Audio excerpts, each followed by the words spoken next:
नाज़रीन मोहतरम, खुदावंद मुताल ने बशरियत की हिदायत के लिए, इलाही निज़ाम के लिए हमारे लिए 1,24,000 अम्बिया को भेजा, हमारे 12 आइमा को भेजा, असहाब को भेजा, उलमा कराम को, सालिहीन को भेजा। ये सब के सब दरअसल एक तस्बीह के दानों की तरह हैं।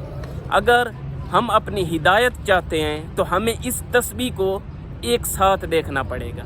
ऐसा नहीं हो सकता कि हम एक दाने को देखें, बाकियों को छोड़ दें, कभी भी हिदायत तक नहीं पहुंच सकते।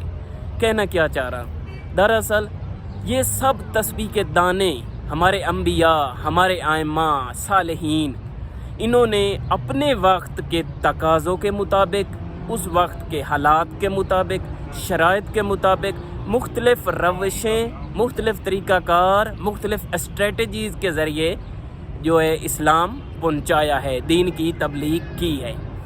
तो बदकिस्मती से कहना पड़ता है, आज कुछ लोग सिर्फ़ और सिर्फ इनमें से एक शख्सियत की रविश को लेते हैं और बाकी सब को नहीं देखते, और उसके अलावा दूसरों की तकफीर शुरू कर देते हैं, दूसरों की तौहीन शुरू कर देते हैं कि ये इलाही काम नहीं कर रहा। अपने वक्त के तकाज़ों को नहीं देखते, हालात को नहीं देखते, जहाँ पर हैं ग्राउंड रियलिटी को नहीं देखते।